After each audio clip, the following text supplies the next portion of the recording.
Bom, pessoal, vamos lá. A gente está aqui hoje para falar um pouco das carteiras recomendadas para o mês de março de 2024.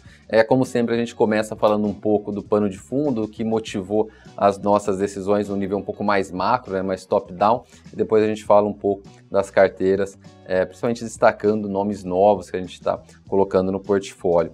E assim, a gente continua com o portfólio um pouco mais diversificado, mas ainda mais orientado para nomes que ganham com a queda dos juros. Vale chamar a atenção que essa tese foi muito boa, assim, teve bons resultados, principalmente em novembro e dezembro do ano passado.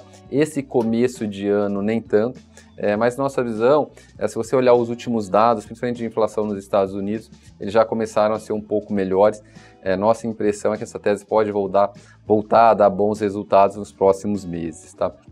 Não tanto por conta do Brasil, como eu falei, no caso do Brasil já está bem consolidado que os juros devem continuar caindo ainda por um bom tempo, mas por conta do que está acontecendo no exterior, principalmente nos Estados Unidos, mas também um pouco na Europa. A gente continua fazendo poucas alterações no portfólio, assim, é uma característica também da casa, a gente tem nomes que a gente confia mais, a gente mantém esses nomes no portfólio por um bom tempo. A gente ainda continua com poucas empresas de commodities, esse é um grande destaque. Tem só uma novidade que eu vou comentar daqui a pouco, que é uma produtora de produtos agrícolas. E também eu acho que uma principal mudança aqui, talvez, foi a entrada de Cyrela, um nome que entrou em mais de um portfólio. E é um pouco uma novidade que fazia um tempo que a gente não tinha uma construtora no portfólio, agora a gente tem. Começando aqui com a carteira valor, como sempre, a gente só fez uma troca, a gente colocou Vale no lugar de Cosan. Aqui é um ponto diferente também, porque a gente voltou a ter uma empresa produtora de commodity. Só vale chamar a atenção que no caso essa troca Vale por Cosan. O que a gente estava vendo, por que a gente deixava a Cosan e não Vale, porque a Cosan tem uma participação na Vale, pouca gente sabe, mas assim, a Cosan recentemente, alguns meses atrás, comprou um pedaço grande, uma fatia relativamente grande da Vale, então acaba que a Cosan tem essa exposição à Vale, mas também tinha exposição ao segmento de distribuição de combustíveis, também a parte de açúcar e álcool, que a gente achava que era positivo, mas nesses últimos meses a gente acha que não é tanta vantagem ter essa empresa tão diversificada, e dado que Vale caiu bastante nos últimos meses, o nível do minério já está num patamar que a gente acha que tem pouco mais para cair, então a gente achou prudente, achou melhor aqui, para ser mais interessante, ter uma posição em Vale agora e não em Cosan. Na carteira Top Picks, como eu falei, a gente fez duas trocas, tirou Cosan e Redditor e colocou Cyrela e Dux, está aqui o motivo da gente estar colocando Cyrela, acho que vale explicar porque vai entrar em mais de um portfólio. Cyrela é uma das maiores construtoras aqui do Brasil, a empresa negocia com valuation bastante descontado, tem até um dividend yield grande, dado que os resultados devem ser bons, o dividendo distribuído agora em 2024 deve ser elevado. Além disso, é uma empresa que ganha com a queda dos juros. Então, a gente vê assim, vários pontos positivos alinhados para essa tese de Cyrela. Também colocou de volta a Edux no portfólio, tirou o Redditor e colocou Edux. A gente já falou aqui algumas vezes que esse setor de saúde, tanto o setor de saúde quanto o setor de educação, tem sido bastante sensíveis a oscilações da taxa de juros, mas a gente vê Edux aqui com um risco-retorno um pouco melhor, dado que Edux caiu bem nesses últimos meses. A gente já falou disso nos relatórios, nos calls, tem muita discussão no Brasil envolvendo cursos à distância, também cursos de medicina. Isso estava pesando um pouco sobre o setor, mas a nossa visão agora, isso já está bem incorporado aos preços, então a gente acabou colocando Edux de volta no portfólio. Por outro lado, a Redditor é um setor que está crescendo menos, os resultados não devem ser tão bons quanto o de Edux, sem contar que é uma empresa já um pouco mais cara, então a gente achou mais interessante nesse momento ficar com educação. E aqui na parte de small caps também algumas trocas interessantes.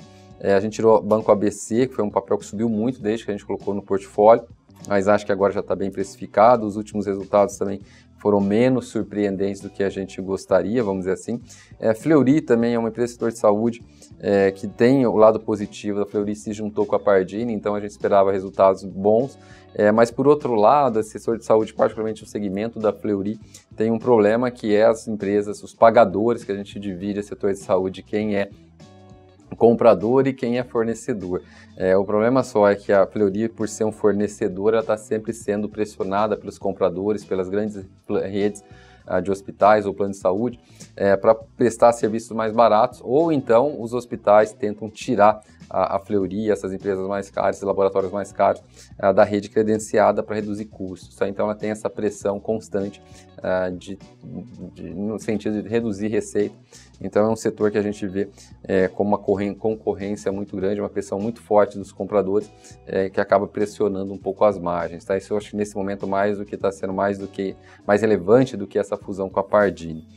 Também tirou São Martinho, a gente ainda está razoavelmente confiante nessa tese do preço do açúcar subindo, mas vai chamar a atenção que nos últimos meses a oferta parece que vai ser um pouco melhor de açúcar e álcool nos próximos anos, sem contar que o impacto do El Niño não foi tão grande assim. A Índia, que é um grande produtor de açúcar, também tomou algumas medidas para evitar com que o preço do açúcar subisse muito, então a gente acha que o risco-retorno já não é tão bom em São Martinho. E aqui, meio que no lugar, a gente colocou uma outra empresa do setor agro, que é a SLC. Tá? Porque SLC, dado que o preço dos grãos está num patamar tão baixo. O que a gente vê aqui é que nesse nível de preço já tem pouco downside, então o preço do milho, da soja, que são dois produtos importantes para a SLC, na nossa visão, ela está num patamar muito baixo, olhando para frente tem mais chance de subir do que cair. E o algodão, que é um outro produto dos mais relevantes, normalmente entre o primeiro e o segundo mais relevante para a SLC, o algodão está numa tendência de alta bem clara, tem esse lado positivo, tá? Então, a parte ruim, na nossa visão, já tem pouco mais para piorar, não tem muito mais para piorar, e algumas coisas boas estão acontecendo, como essa alta no preço do algodão, ainda não está bem precificada, é uma ação que negocia com valuation muito barato, na nossa visão. Tá, por último, a gente também colocou Santos Brasil, que é uma empresa que acho que é a primeira vez que eu coloco no portfólio desde que eu cheguei aqui na Guide, há mais de 2 anos. E aqui tem várias coisas acontecendo, alguns concorrentes da Santos Brasil tendo dificuldade de operar, algumas questões regulatórias também avançando do lado positivo. A gente explica isso um pouco mais nos relatórios, mas enfim, vale destacar que é uma small caps, tem tido uma performance muito boa recentemente, a gente acha que pode continuar. Aí concluindo aqui com as últimas carteiras, na parte de carteira de dividendos a gente trocou Equatorial por Eletrobras. Essa posição em Equatorial era um pouco discutida, a gente sempre tinha esse pushback, você está com o Equatorial, que é uma empresa com um dividend yield baixo, a gente acabou trocando aqui por Eletrobras, que também tem um dividend yield ainda baixo para os próximos 12 meses, mas é um dividend yield que está claramente na crescente, deve aumentar bastante nos próximos anos, em primeiro lugar. Segundo lugar, que é uma empresa com valuation bem descontado, e por conta da privatização que aconteceu recentemente, a gente acha que os resultados tendem a melhorar por conta de redução de custo, em primeiro lugar. E segundo lugar, também outro ponto importante aqui em Eletrobras, que ela é uma empresa que tem bastante geração de energia. Tá? E até o ano passado, pelo menos, os investidores estavam evitando empresas geradoras, porque tinha uma demanda baixa e uma oferta razoavelmente alta na parte de geração, na parte de energia elétrica aqui no Brasil. Olhando para frente, por conta também desses eventos climáticos e menor oferta de energia, a gente acha que essas empresas geradoras vão estar mais bem posicionadas para o cenário que a gente vê para os próximos 12 meses. E aqui, para concluir, só falando da carteira BDR, a gente também fez só uma troca, tirou Google para colocar Netflix. Aqui foi basicamente resultados. Os resultados do Google ultimamente não foram muito bons, foram um pouco desanimadores, vamos dizer assim. E por outro lado, Netflix tem tido resultados relativamente melhores, inclusive teve algumas mudanças na política para novos usuários, de adesão. E também, obviamente, uma coisa que muita gente deve ter visto, né, como você consegue ter 2 usuários ao mesmo tempo. Acho que essas mudanças que a empresa está fazendo têm dado bons resultados. Tá? Então, os resultados da Netflix têm sido bons. Apesar da concorrência, tem conseguido crescer bastante a base. Um pouco nessa linha, como eu falei, de tentar evitar que 2 pessoas diferentes usem a mesma assinatura. Nossa expectativa é que os resultados continuem sendo positivos aí nos próximos meses, nos próximos trimestres.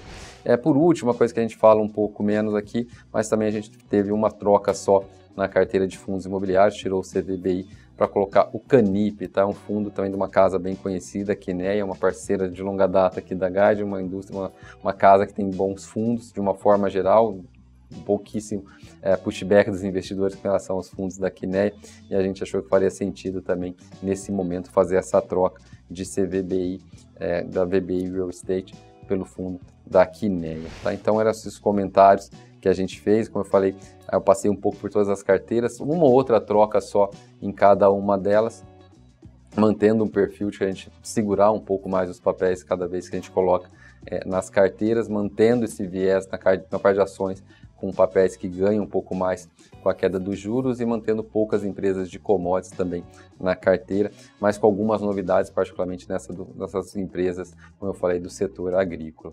Tá bom, pessoal? Então, acho que eram esses, assim a gente conclui aqui a análise das nossas recomendações para o mês de março de 2024. Espero que você tenha gostado desse vídeo. Se você gostou, não esqueça de se inscrever no canal, seguir a gente também em outras redes sociais e deixar o seu like aqui nesse vídeo.